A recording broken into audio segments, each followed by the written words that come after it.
Fridays are awesome. Hope yours is going well so far as we start our 10-minute tour of international events. U.S. Special Forces recently participated in a dangerous overnight mission in Iraq. The Pentagon says the ISIS terrorist group was about to execute dozens of hostages at a prison in northern Iraq. U.S. troops, along with Iraqi forces and others from the region, stormed the prison before dawn yesterday. American officials say 70 hostages were rescued. They included civilians, Iraqi troops, and some members of the ISIS terrorist group that had been accused of spying. More than 20 ISIS fighters were killed in the raid, and one American service member was killed. U.S. officials say it was the first time that an American died in ground combat with ISIS.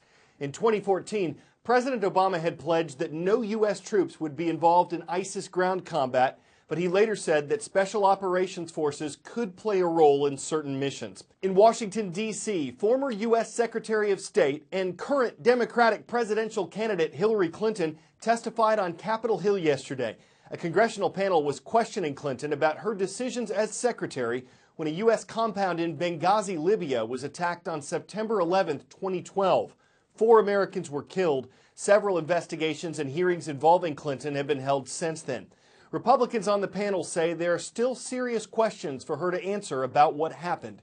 Democrats say the investigations and hearings are Republican attempts to hurt Clinton's presidential ambitions.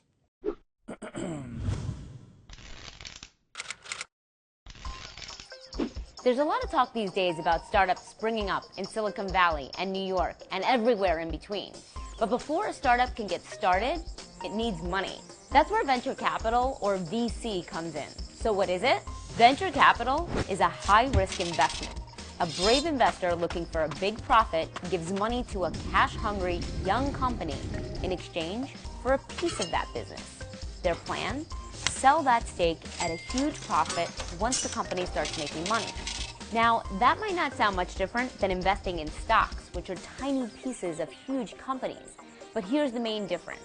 Unless something goes really, really wrong, stocks rarely drop to zero. But that happens all the time in venture capital. According to one study from Harvard, 3 out of 4 venture capital bets don't return any money to investors. Venture capitalists know those odds. They expect the 4th winning bet to pay off, big time, enough to make up for the first 3 that went nowhere. So venture capitalists have to have a high appetite for risk and a lot of patience. You often hear about them when they strike gold, like early backers of Facebook and Twitter. But those are the exceptions. And in the end, the promise of finding the next Facebook is just too tempting to pass up. It looks like 2015 could be the biggest year for venture capital investments since 2000.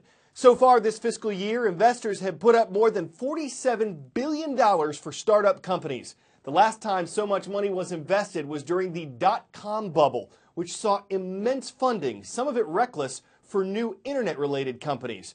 For many of them, the bubble burst in 2000 and businesses failed.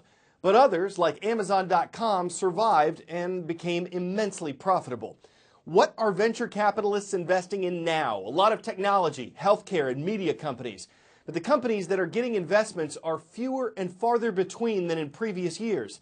And many of them have been in business for a little while already. That could indicate that investors are being more cautious with their money than they were during the dot-com boom. Today's roll call is brought to you by Thursday's transcript page at CNNStudentNews.com. First up, from Grand Junction, Colorado, welcome the Wolverines. They're watching from West Middle School. In this corner, from Floyd, Virginia, the Buffaloes are stampeding in. Hello, Floyd County High School.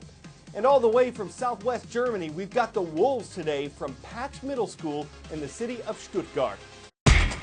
Time for the shout out. A person with protanopia has a form of what condition? If you think you know it, shout it out. Is it A, color blindness, B, nutritional imbalance, C, nearsightedness, or D, stress? You've got 3 seconds. Go! People with protanopia, a form of color blindness, often have trouble distinguishing between shades of red and green. That's your answer, and that's your shout out. Color blindness is also known as color vision deficiency. It's usually inherited, and it's more common among men than women. People with the condition perceive colors differently than those who don't have it. There's no cure for color blindness, but there are some computer applications that help people distinguish between different colors. And there are lenses available that are sometimes effective if they're used in bright light.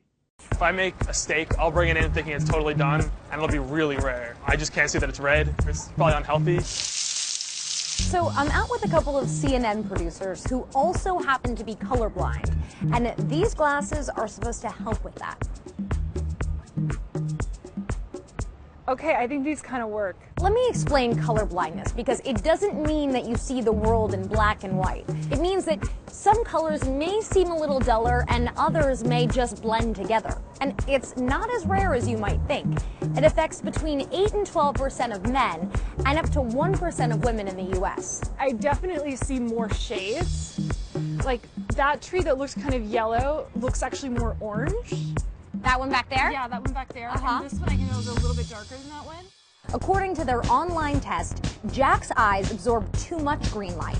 He's always struggled with the difference between blue and purple. Does it look any different to you? Things look, I think, a little more vivid. Like I turn the saturation up on a TV almost.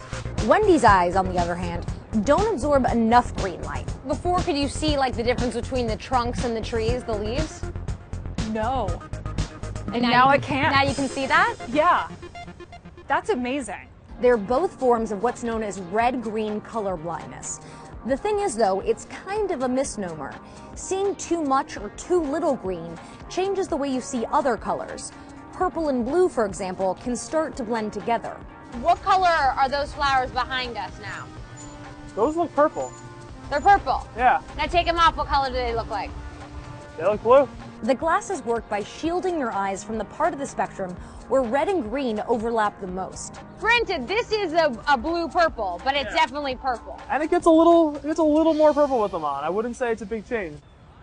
The world looks significantly different to me. Do you like it better? Yes. Bottom line, they worked pretty well for Wendy, not as great for Jack, but I can tell you from personal experience, I saw the world in a whole new light.